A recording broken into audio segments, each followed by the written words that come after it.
Welcome to Money Matters TV. My name is James Chan. I'm your host in this episode of Money Matters TV. My company is Asia Marketing and Management, which I founded in 1983. And the focus of my consulting practice, it's a consulting practice, is to help American companies, mostly manufacturers, export their products and services to Asia, particularly on China. I also am the author of the book Spare Room Tycoon, which you can see behind me. Today, we are not going to have a question. This is going to be a rather special session between me and my guest. I'm going to introduce my guest, but we do want questions from you, the viewers, and this is how you send in your questions to Money Matters TV. You can have your questions answered on Money Matters. Please go to our website, money-matterstv.com. On our homepage, click on the banner on the right that says, Send us your questions. While you're on our website, you can find information about our host and guests, as well as show notes and links about this show and past shows. Money Matters is also available as a podcast on iTunes and Stitcher, so you can listen to Money Matters while you're on the go. That website address, again, is money, M-O-N-E-Y, -matters, M-A-T-T-E-R-S, TV.com. Welcome back to Money Matters TV. I'm your host, James Chan of Asia Marketing and Management. Today, we're going to have what I believe would be a very interesting and useful and practical conversation with our guest, Mr. Nick Yzzi. Mr. Nick Yzzi is the CEO and owner of his firm, Yzzi Company. And I'm sure that very soon people will know that he has a wealth of knowledge on matters related to taxes and beyond. Hi, Nick. Hi, James. How are you? Doing fine. How are you these days? In spite of tax season, I'm doing okay. Yeah, I know that the busy season is upon you, people like you, and it must be a lot of work. I'm sure that there are so many new regulations, changes, vicissitudes when it comes to taxes. So just, I think my first question, I have so many questions, I don't even know where to begin. But the first one is, what, in your opinion, are two new things in this tax season that people really need to know? Nate. Yeah, I would say, first of all, for individual taxpayers, I mean, everyone is familiar with the economic impact payments. That was the $1,200 per person payment that was received in the spring of 2020. And then just this last January, there was the second round of the EIP payments that were $600 per person. And as you know, the House already passed the draft of President Biden's America Rescue Plan, which is a $1.9 trillion package. And included in there is an additional $1,400 for qualified individuals. And that's for a single person who makes up to $75,000 and a married couple who makes up to $150,000. And then there's some additional phase outs. But the interesting thing there is that $1,400 amount is going to be for both and the children. In the past, the children got either $500 or $600 as a dependent.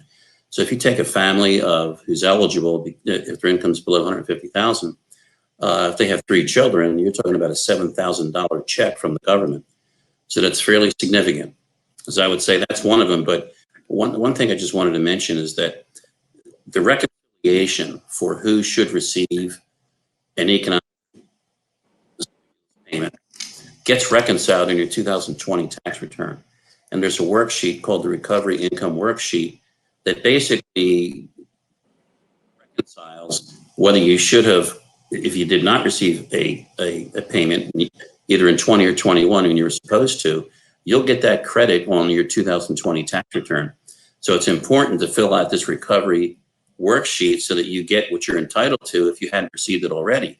Now, some taxpayers didn't receive it because the government didn't have their information properly, or some people actually who did not have direct deposit where the IRS had their bank information sent debit cards. Some people didn't know what the debit card was and threw those away. So if you did not get the money, then you may be entitled to a return. So you have to make sure that you don't miss that, particularly if you found your own tax return, James. Yeah. Would be this credit for the sick leave and family leave for self-employed persons. There were credits that were granted to employers whose employees had to be out for maybe a diagnosis of COVID, maybe the business was shut down, maybe their child, the employee's child, was part of a closed school situation and they couldn't get childcare. Any of those situations would have produced mandated leave for that employee to be paid, resulting from some type of COVID situation. Well, for a self-employed person, they're also entitled to credits, which could be significant if they had to care for someone who had COVID, if their child was at home now and no one was there to care for them, so the self-employed person had to stay home to care for them, make sure they do their homework, or someone in the family did have COVID. So there's some significant credits for a self-employed person. That would be someone who's in their own business that's not incorporated. So you have to make sure there's a new form 7202 that the IRS came out with. It's very confusing and complicated, but you need to go through and come up with a qualified sick leave equivalent, an average family leave equivalent, an average self-employment income to determine the credits. But those credits are significant if you qualify. So you had COVID, you cared for someone who had COVID, your child couldn't go to school because of the close down of the schools because of COVID. So make sure you don't miss that and consult with your tax advisor or find a tax advisor if it's a little bit beyond your reach. Yeah, but the two big ones for individuals. Yeah, Nick, I have something even more fundamental than that. In this year, 2021, do we still have April 15 as our traditional deadline? Because last year it changed. So are we back to normal? Last year we had July 15th, and to be honest, it did two things for accountants. It gave us extra time to file. People were in less of a panic. We were in a whole different environment with COVID. Right. But what it did do is stretch tax season, at least for me, till October. Right now, there is no extension. Unless you live in Texas, that was recently granted extension because of the disaster of the ice down there. But right now, there's not an extension. However, there's members of the House Finance Committee or House Ways and Means Committee as well who are concerned about where the IRS stands. The IRS has, as of 2 weeks ago, have not processed 6.7 million tax returns from 2019. Oh. As a practitioner, I could tell you I'm on the phone frequently trying to get issues resolved from last year. So they're still behind, and the rumor is they still have truckloads of unopened mail that they need to deal with, but they've also been affected by COVID. The other thing, too, is they've been affected by the issuance of these economic impact payments. So every time, there's the one that we had early spring last year, and then even the one in January, they got these payments out almost immediately. But that takes a lot of manpower to do, so it slows them down in trying to do what they're really there to do, and that's process tax returns. So Nick, what they've indicated is this, James, that Congress could mandate that it gets extended, but what might happen is apparently the IRS may ask for an extension if this stimulus bill that's being proposed passes this week or next week. If they have to issue more checks, they're not going to be able to make it on time to be able to process those returns. So is there a chance? Possible. Is there a chance that April 15 may turn out not be the deadline? It may be postponed. Is there a chance? Yes, there is a chance. Okay. If I were to guess, I would say that there probably would be an extension. It may not be until July, but it could be until June. Okay. But enough people pushing it. The American Institute of CPAs is pushing it. Another tax professional organization is pushing it. Members of Congress are pushing it. And I think IRS will probably say, well, we're not physically able to process what we can if we don't get the extension, if you're going to impose another round of $1,400 worth of economic stimulus payments. Yeah. I think it's a possibility. Yeah. Personally, I hope there is. Can you tell us something about this required minimum distribution? Has it changed? Has something new come about? And yeah, also, before you answer, I have personally something that I care about, which is, what if a person does not really need the money, but if we have to take the required minimum distribution, then we end up paying taxes. I know you know what I'm trying to say, so I'll stop talking and let you talk. That's okay. A few things would require minimum distributions. First of all, the Secure Act of 2019, which came at the end of 2019, extended the RMD period from age 70 and a half to age 72. Right. So that was good. It gave you an extra year and a half where you could keep that money in there and build it, particularly if you didn't need it to live on. Right. Secondly, the CARES Act, which was one of the first COVID acts that was enacted in March 2020, allowed participants to defer their RMDs for 2020. So some people had already taken RMDs out in 2020, and then the government allowed you, if you wanted to return those funds as of August 31st, 20, so that you wouldn't be taxed on those distributions. So if you met that deadline, and then you were able to return the money. The other thing that happened with respect to the CARES Act was that you're allowed to take out $100,000 of required minimum distributions. And if it's COVID-related distribution because you had a financial hardship, let's say, the 10% penalty would not apply if it was normally applicable. And the tax can be paid or spread out over 3 years. To answer your other question, what do I do if I have to take a required minimum distribution and I don't need the money? Well, you have to take it out, and that's roughly, depending on your age, 3, 4, 5%. You could make what's called a qualified charitable distribution. So if you're charitably inclined, you can take that IRA required minimum distribution up to $100,000 per person per year, and you can transfer that money directly to a 501c3 charitable organization, and you won't be taxed on it. Now, you don't get a deduction for it, but you're not picking it up in income as you would normally do with your RMD. So that would be a way of sheltering some of that. So I think that's what you were asking. But in simple language, that means really it's just charitable contribution. It's charitable, yeah. Yeah, right. So yeah, unless they would come out and give you another deferral of the RMD, which has not happened for 2021. Right. You're going to have to take the RMD and pay the tax on it unless you decide to submit that to charity directly. Yeah. Unfortunately. Nick, what do you think most people really need to be aware of in doing their taxes this season? The most common error that most people make, or they forget to ask their accountants?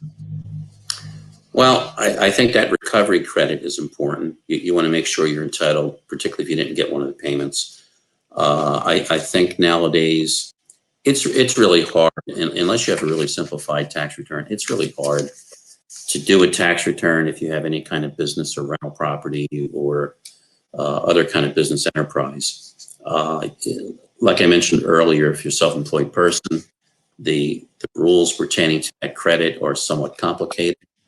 You need to be careful that you don't incur penalties for mishaps on the return, missing 1099s or W-2s, the things that accountants and professionals would normally take care of as they prepare your tax return. The other thing is identity theft. Identity theft has gone down over the last couple of years because a lot of efforts of the IRS and other organizations. But it's something that you have to be careful of. In fact, there's a new predicament now that Social Security numbers have been stolen, and people were applying for unemployment benefits So now quite a few people are getting a Form 1099-G that's stating that they received unemployment when they did not. So if they're not aware of what that 1099-G is, they could inadvertently pick up income when it was not their income because there's been some sort of identity theft. When it comes to, for instance, let's say you own a rental property. You take your deductions. It's a commercial property, let's say. There was law changes last year. There was a ruling that came out and basically, not a ruling, but it was a change to the law where there was a mishap in reading of the law. So if you have improvements to commercial real estate, the law said you had to deduct that over 39 years. That was changed to 15 years. And in fact, if they're the right type of improvements where you're not knocking down existing structures, you can actually take those in 1 year. So let's say you buy commercial property and you do significant work to it, those improvements that meet certain specific qualifications, you might be able to deduct the improvements of $100,000 in 1 year. Not only that, if you missed it in prior years, you might be able to file an amended return to get those deductions back instead of depreciating those over 39 years. They're called qualified improvement property. The thing, I'll give you an illustration, James. There's the issue with the Paycheck Protection Program where businesses qualified for these SBA loans. Law changed in December and allowed businesses to not only have a PPP loan, but also to get what's called an economic recovery credit. I'm sorry, an employee retention credit. Well, that law just changed. IRS 2 days ago came out with an explanation of how you need to work interplay between the PPP loan and the retention credit. It's 102 pages. Now, even accountants don't have the time this time of year to read 102 pages. So it's things like that where if you're not a professional, you're not keeping it, you could be hurting yourself. So it's the technical side that's the problem. But a couple other things too. Charitable contributions are no longer for the next 2 years limited to 60% of your adjusted gross income. It's now 100%. The medical deduction limitation was decreased from 10% of your adjusted gross income to 7.5%. People who don't itemize deductions can now deduct charitable contributions of either $300 or $600 for a joint return for 2021 and $300 for 2020. So there's a bunch of other things. Mortgage insurance premiums are available now. They were extended through 2020. Educational credits are now available to people with higher levels of income instead of being phased out. So there's a bunch of things in there that continually change. They came out as a result of the act, the Consolidated Appropriations Act in December 27th, 2020, just before President Trump left office. On the business side, the good news is meals are limited to 50%. Yes, I heard that. I was about to ask you that. For the next 2 years, for 20 and 21, in order just to spur some kind of growth back into the restaurant industry, right. You'll deduct 100% of business meals. So there are things like that that constantly change that impact your tax return. But it's always a dynamic role when you're dealing with the world of taxation. And changing. I've never seen so many tax changes in the past year and a half, and regulations and rulings from the IRS and rulings from this Small Business Administration, particularly when it comes to these PPP loans, which are significant for businesses. So, Nick, I have always wondered, let alone all these recent changes and the fluidity of the situation, but for people who do their own taxes, how the heck can they know enough to really do their own taxes? Are there people who are still doing their own taxes, and why? Sure, there are. I mean, the other thing too is that, you can go on TurboTax and you can go on Tax Act or H&R Block and do your own return. Look, if you just have wages and you're not necessarily itemizing deductions, you're taking the high standard deduction, then maybe you're not hurting yourself. But when it comes to now your children are entering college and you want to take the American Opportunity Tax Credit, I've seen people mess those things up and not get the credit they're entitled to. Or if they're not doing their return properly and they lose the $2,000 child tax credit per each child under age 17. if you don't hit the right buttons, you're not going to get the right answer. And if you don't know enough about the tax law, you're going to rely on a program that doesn't necessarily give you the right answer. So, I mean, it might be worthwhile to just have a professional do it. Some people are able to do it because they have that mindset, James. But other people who don't, it's a large task to be able to say that, you know, I've done it and I've done it accurately. You know, there's constant changes. You know, CPAs have to get 80 hours of credits every 2 years. And to be honest with you, from a practical perspective, that's not enough to be able to keep up. So you still have to read every day and see what's coming up. I get things every day through a variety of sources that indicate changes in the law. So it's difficult. It does need reform. Strange question for you, Nick. Does it take a special attitude or temperament or mindset to be a CPA? Look, I'm serious. This is that serious question. I don't think that everybody is geared to becoming a CPA. I think it really, you have to have the Well, I think you have to be detail-oriented and inclined towards numbers. But, you know, all CPA, there's a variety of types of CPAs, like there would be doctors, there's specialties. So not all CPAs do tax returns. Some are corporate accountants, some are lawyers, some are actuarial specialists.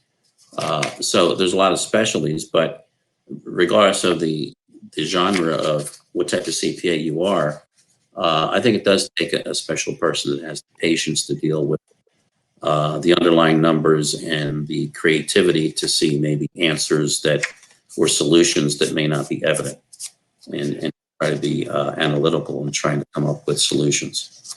So, I mean, I'd probably put them on a parallel more like an engineer, but so, and you have to like it. I remember being in college and one professor saying, if you don't, he was dealing with a student who was in accounting for 10 years. And he said, I hate it. I leave it now. And he said, well, you want to be in it for another 30 years. So you have to like it. And you don't necessarily like tax season if you're doing tax accounting, but it's just the nature of the game at this point. I understand that you work for the IRS before. I am sure there must be advantages, professional, if not, you know, network advantages, the people you know in your network to have worked at the IRS. Is it true? Is it really an advantage? Well, I'd say yes, it was. I started out at the IRS and did a variety of things. I was a revenue agent, which meant that the primary focus of the audits would be higher level individuals and corporate returns. But I think what it did was it enabled you to learn the system and to know what you can do, what you can't do, how the process works, and not to be afraid of the IRS. You need to respect them because they're holding the hammer. But it enabled you to know the inner workings so that you could feel more comfortable in doing your job. It was good training, but to be honest with you, I think I learned more about taxation after I left the IRS than when I was with the IRS. Because after you leave, you need to look for solutions for clients to lower their tax liabilities. Not just know the law, but be able to apply the law so that there's a reduction of their tax liability. And but I think being there helped me to gain an understanding of how it operates and how I can transmit that to my clients for their benefit. Okay, now here comes a seemingly curveball question. What makes a good CPA? What if there is one attribute, one quality of a good CPA, a good accountant, what would that be? I think to listen to your clients and to understand their unique situation. I think being in business for myself, when people come to me, many of the complaints that they have in the past would be, I don't have access to my CPA. I may be with a bigger firm and I'm being pushed off to a junior accountant when I used to have a relationship with someone at a higher level. So I think that's one issue in my particular situation. I'd like to be relational and know the client, know what their issues are, and try to apply the tax knowledge to be able to lower their tax liability and make that a more viable situation for their business or for their personal assets. I think the relational part is really important because, you know, you can go into one of these fast prep places and all they're doing is crunching numbers. They don't know anything about you. So I think that's a disadvantage, and you may not be getting your money's worth doing that, but knowing that someone knows your particular unique tax situation, I think is a big advantage. So I'd say it's the relational side as you apply the tax law to their situation. I agree with you. I really do, because as a consultant, knowing what the client needs, and all clients are different. You can plug in a formula. Now, just an odd question for you. How many CPAs are self-employed? I mean, of course, there are people who work for CPA firms and this and that. I'm not talking about those. Well, if you are to guess the proportion of people, of CPAs who run their own businesses, small firms or boutique firms or even solo practitioners, what's the percentage, Nick? I don't know. I could find out through our American Institute or Pennsylvania Institute of CPAs, but you know, it's a fairly large number. I would say it's probably 300,000 nationally from numbers I've seen, but I don't keep up with that part of it. You get so busy worrying about your own firm that sometimes you lose track of where everybody else is, but everybody has the same problems and stresses during this time of year. Yeah, okay. Yeah. Now, Nick, we have about maybe 2 minutes left in this episode. Would you like to talk about things that you believe you have missed, but of importance to the viewers in the next? Yeah, one of the questions I get, James, is where are we headed under a new administration? We're probably headed for higher taxation, particularly for those who have income of more than $400,000. I mean, the top rate's probably going to go back to 39.6% from 37% for those individuals. Corporate rates are being proposed to go back to 28%. They were 35%, they went to 21%, and now they want to bring them to 28%. They want to eliminate what's called the qualified business income deduction, which has really helped businesses, including self-employed persons, and even owners of rental properties where you get basically a 20% deduction that passes through from your S corporation or partnership, or that you get through a rental property you own individually, or through your own little Schedule C business or your thriving business. And then another big one would be to lower the estate tax exemption. Right now, there's no estate taxes if you have less than $11.58 million in assets. They want to bring that down to $3.5 million, and be a blow to many people who've gone accustomed to not having to pay estate taxes. Because when you're in the estate tax position, you're talking about 45%. Okay. That's quite a bump up.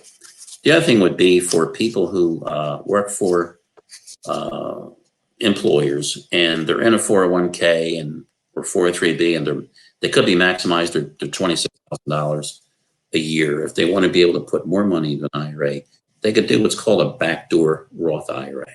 And basically, they would contribute 6 or maybe 7 if they're 50 years of age or older. They contribute $6,000 or $7,000 to a traditional non-deductible IRA. Then they take the money out of the non-deductible IRA and put into a Roth IRA, so that now they can contribute an additional $6,000 or $7,000 a year, depending on their age, for them and for their spouse to be able to build up their retirement nest egg.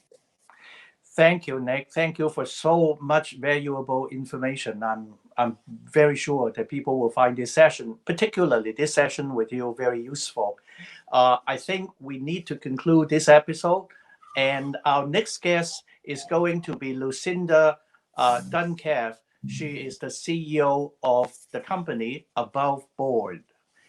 And thank you for watching Money Matters TV. I'll see you soon.